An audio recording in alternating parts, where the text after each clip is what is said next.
Hallo Leute, heute gibt es bei mir ein paar leckere Grießklößchen und das ist auch ein gutes Thema, um da direkt Warenkunde zu machen in Bezug auf Grieß. Was ist Grieß? Wofür verwendet man welchen Grieß und welche Grießsorten gibt es? All das kümmern wir uns gleich, aber zuerst mache ich meinen Teig für die Grießklößchen. Für die Grießklößchen brauche ich Hartweizengrieß. Hier habe ich jetzt extra noch Weichweizengrieß, dass man den Unterschied sieht, denn der Weichweizengrieß ist deutlich blasser als der Hartweizengrieß, der hat ein bisschen mehr Farbe. Für die Grießklößchen brauche ich jetzt eben den Hartweizengrieß. Aber zuallererst geht es mit der Butter los. Ich habe hier 40 Gramm Butter. So. Die sollten auch mindestens Zimmertemperatur haben. Ich hatte es jetzt einen Moment auf der Heizung stehen, dann ist es ein bisschen weicher. So. Und die jetzt einmal schaumig aufrühren. Ihr könnt das auch mit der Küchenmaschine machen, aber bei der geringen Menge, da geht es auch mit dem Schneebesen. Dann kommt auch ein Ei dazu. Das sollte auch Zimmertemperatur haben, denn wenn es zu kalt ist, würde sonst die Butter fest werden. Oh, jetzt ist mir eine Schale reingefallen. Dann würde die Butter fest werden und ließe sich eben nicht mehr richtig mit dem Ei verbinden. So.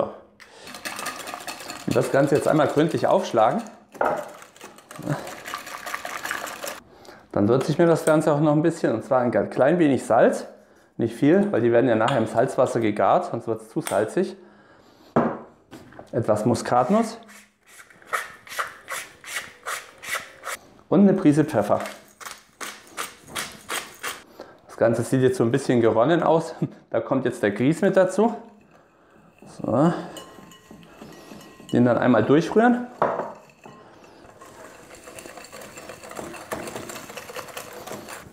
Und sobald sich hier so ein schöner zäher Teig bildet, so, ich hoffe, man kann es erkennen,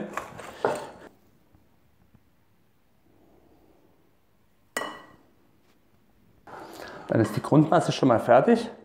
So, ich kratze das mal gerade alles zusammen. Und die Masse stelle ich jetzt für eine halbe Stunde bis eine Stunde zur Seite, dass der Grieß die Eier und die Butter aufsaugen kann, quellen kann und dadurch halten die Klößchen nachher auch besser. So, und in der Zeit können wir uns schon mal um die Warenkunde kümmern.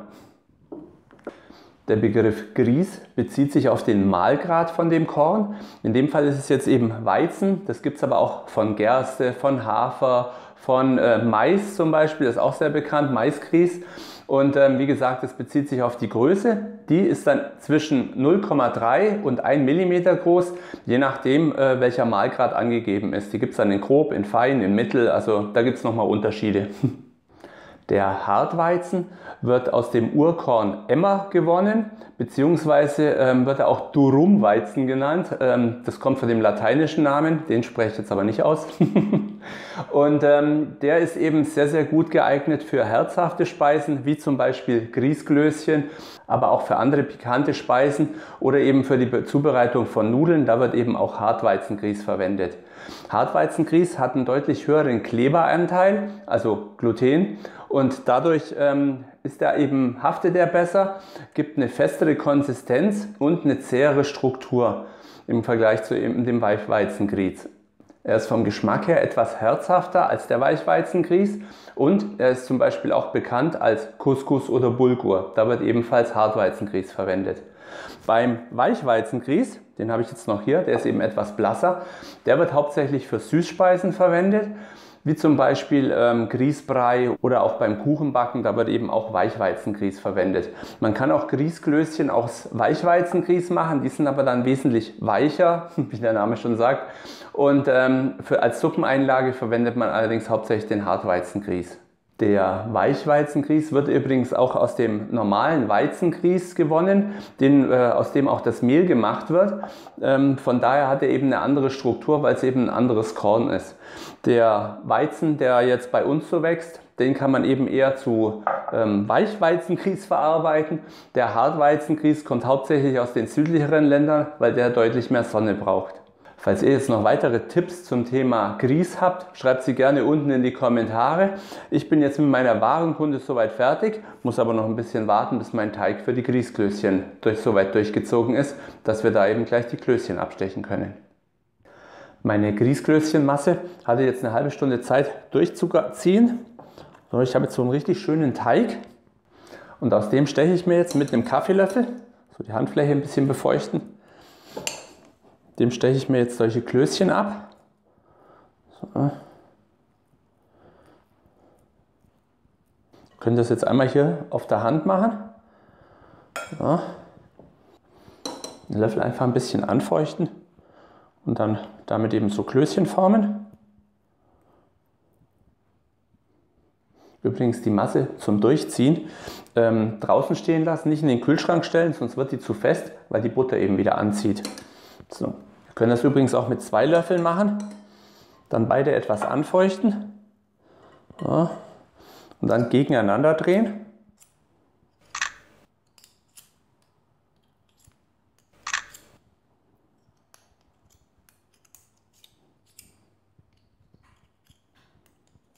So. Das geht auch, ist aber ein bisschen schwieriger. Also ich mache es lieber mit einem Löffel und auf der Handfläche. Da habe ich irgendwie ein besseres Gefühl dabei. So. Ich habe mir übrigens schon einen Topf mit Wasser aufgestellt. Der kocht schon, da kommen die Klößchen gleich rein. Und da die Klößchen gleich noch richtig aufgehen werden, also wirklich darauf achten, dass er die auch mit dem Kaffeelöffel abstecht und nicht mit dem Esslöffel, sonst werden die riesig.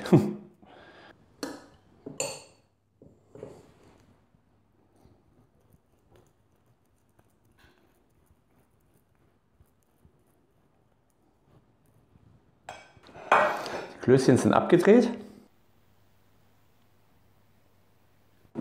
Dann kommt noch ein bisschen Salz in mein Wasser rein, aber nicht viel, denn so, die Klößchen sind ja schon gesalzen.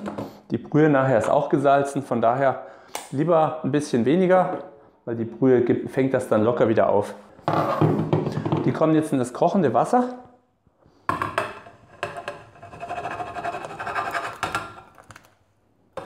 Und jetzt das Ganze gerade einmal kurz aufkochen lassen. Und dann gehe ich mit der Temperatur runter, dass sie nur noch ganz leicht sieden, aber nicht mehr kochen. So, das Wasser fängt gerade an zu kochen. Also wie gesagt, kleine Hitze. Man sieht jetzt auch, dass sie schon schön hochkommen. Ja, und jetzt eben runterdrehen und ungefähr eine halbe Stunde lang sieden lassen. In der Zeit garen die und dann gehen die auch noch ganz schön auf. Ich habe meine Klößchen jetzt für eine halbe Stunde lang ziehen lassen und sie haben die Größe verdreifacht, glaube ich.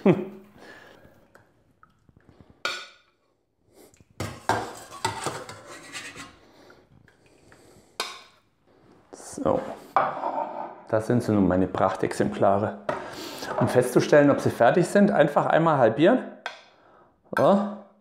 Und wenn sie, so wie ihr es sehen könnt, durch und durch die gleiche Farbe haben, also innen keinen Kern mehr, dann sind sie gar und dann sind sie auch fertig. Und deswegen werde ich sie auch gleich probieren.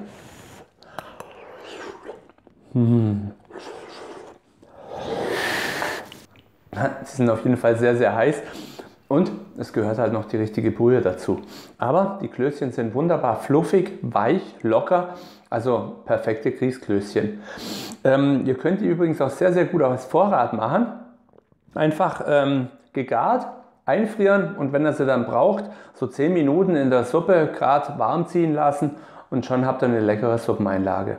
So, damit sind wir am Ende des Videos. Ich danke euch herzlich fürs Zuschauen und bis zum nächsten Mal. Viel Spaß beim Kochen!